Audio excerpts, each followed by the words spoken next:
मैं ज़्यादातर आप लोगों को स्मॉल बिजनेस आइडिया के बारे में ही बताता हूँ, जो भी बिजनेस बताता हूँ।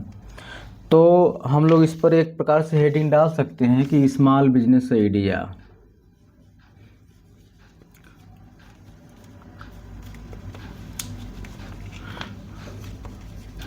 ठीक है। यह बिजनेस मैं आज आपको बताने वाला हूँ, यह एक प्रकार से स्मॉल बिजनेस आइडिया कहने के लिए है। ठीक है। एक्चुअली ये बहुत बड़ा ग्रोथ वाला आइडिया है और यह बिजनेस आपको इतना तेज़ी से ग्रो करेगा कि आप उसको भविष्य में जब एक बार आप जब सक्सेस होंगे तो आप उसको नहीं बोल सकते कि यह एक स्मॉल बिजनेस आइडिया है, सॉरी स्मॉल बिजनेस है। जो आइडिया मैं बता रहा हूँ, स्मॉल बिजनेस आइडिया बता रहा हूँ, सिर्फ बताने के लिए बता रहा हूँ, लेकिन एक्चुअली वो बहुत बड़ा बिजनेस है। ठीक है। तो अब हमारे मन में आएगा कि हम कौन सा बिजनेस करें, कैसा बिजनेस करें। जो आदमी जिसके बारे में नहीं जानता है उसके बारे में यदि करेगा तो कहेगा कि यार चलेगा कि नहीं चलेगा। यदि वो जानता पहचानता है उसको या उससे कुछ जुड़ा हुआ है तो डेफिनेटली उसको थोड़ा डाउट कम आएगा। ठीक है। तो आज जो हम लोग बिजनेस बताने वाले हैं, सॉरी मैं जो बताने वाला हूँ ट्रांसपोर्टेशन का बिजनेस बताने वाला हूँ। ठीक है। ट्रांसपोर्ट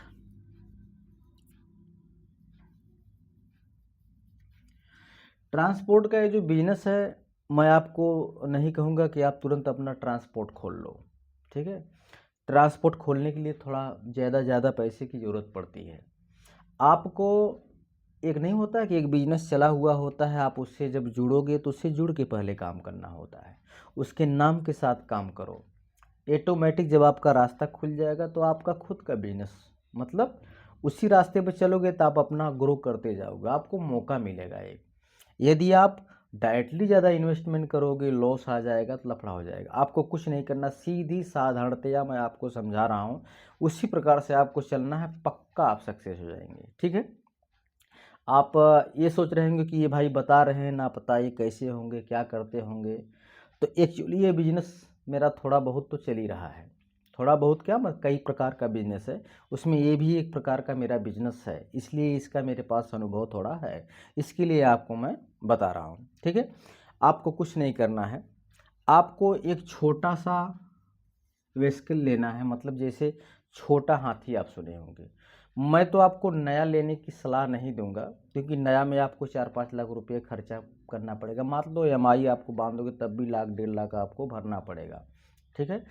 तो नहीं बोलते हैं कि आपका EMI कितना है और आपने भाड़ा कितना है स्टार्टअप। ठीक है। तो आपको अगर नया आप लोगे तो लगभग 1 से 1.5 लाख रुपया वो नया में चला जाएगा। ठीक है। यदि आप न्यू गाड़ी लेते हो, ठीक है, उसमें आपको इन्वेस्टमेंट जो है पहले 1 से 1.5 लाख ये पैसे आपको पेड करना पड़ेगा। EMI भले 10-12 हज़ार जो बन जाए। ठीक है। लेकिन इसका मैं सुझाव आपको पहले नहीं दे रहा हूँ। आपको क्या काम करना है, एक छोटा हाथी लेना है जो 40-50 हज़ार के आसपास आ जाए, चलती फिरती हो। तो ऐसा ना हो कि बीच में जाए बंद हो जाए। अच्छे मैकेनिक आपका कोई दोस्त यार हो या आपका कोई नात रिश्तेदार हो जो जानता हो गाड़ियों के बारे में थोड़ा, उनको ले जा करके आपको चेक करवाना। इंजन बराबर होना चाहिए, ढाला कितना भी कमज़ोर हो कैसा भी, उससे कोई फ़र्क नहीं पड़ता, इंजन आपका धोखा ना दे। आपको जाना है किसी ट्रांसपोर्ट वाले पे, ओल्ड व्हीकल लेना है आपको। ठीक। आपको उसके बाद किसी ट्रांसपोर्ट वाले के पास जाना है, मतलब कि जो अपना ट्रांसपोर्ट करता है, मेटेरियल यहाँ से वहाँ भेजता है। अब के ज़माने में इतना आर्डर सभी लोगों के पास है कि उतनी गाड़ियाँ लोगों को नहीं मिल पाती हैं। लेकिन यदि आप ऐसा कुछ आपके पास साधन है, जाएंगे अपना एक पर्सनल नंबर भी उनको देंगे। ठीक है। तो आप ट्रांसपोर्ट वाले के पास जाना है आपको। ठीक है।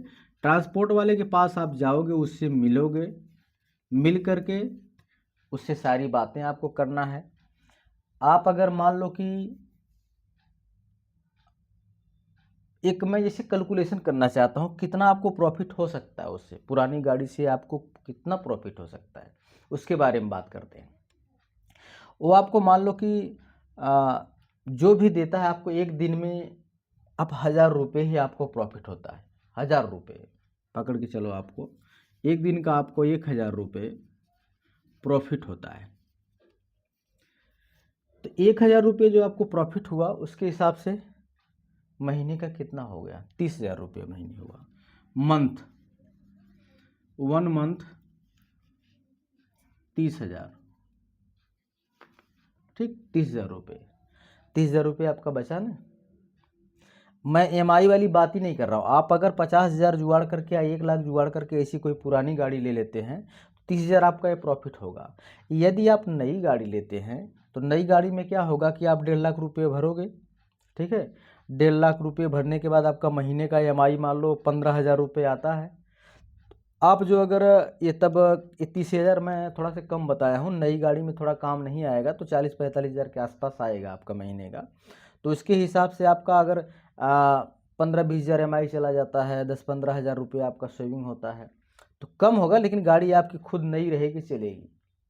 तो ये भी अच्छा है, वो भी अच्छा है, आपका बजट क्या है उस पर निर्भर करता है, ठीक। तो 30,000 रुपये महीने से आप कमाने लगे, धीरे धीरे आपके पास बजट हुआ, आप दूसरी कोई नई गाड़ी तब लिए, ठीक है। तो नई गाड़ी में 15,000 रुपये जोड़ लो, 30 पुरानी से 30,000।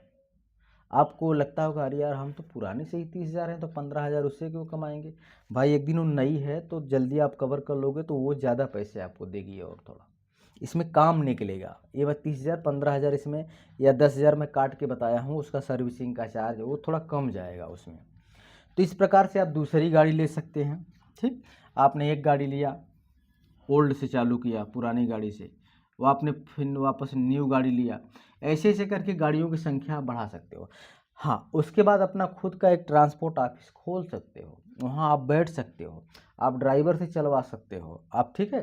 क्योंकि आपके पास अनुभव भी हो जाएगा कहाँ से क्या मटेरियल जा रहा है, कितना पैसा किसका लेना है, कितना प्रॉफिट होगा, कितना लॉस होगा, ये सब सारी चीज़ें आपके समझ में धीरे धीरे आ जाएगी, ठीक है। तो ये बिजनेस आइडिया मैं मेरे दिमाग में ऐसा आया कि चलो आपसे शेयर करता हूँ, तो मैंने शेयर किया। आपको कुछ अगर डाउटफुल हो, अगर मेरी मदद चाहिए, कुछ जानकारी लेना है, तो आप मेल करिए, कमेंट करिए, उसका जवाब मिलेगा, ठीक। अगर वीडियो आपको अच्छी लगी हो तो अच्छा कमेंट, ख़राब लगा हो तो ख़राब कमेंट, ताकि कोई आकर के इसको देखे तो उसका टाइम वेस्ट ना हो, किसी के काम आ जाए ये वीडियो तो बहुत बेटर होगा, ठीक है। आप देख रहे थे Sunil Chauhan SN business idea. आपको देखने के लिए बहुत बहुत धन्यवाद। जय हिंद, जय भारत।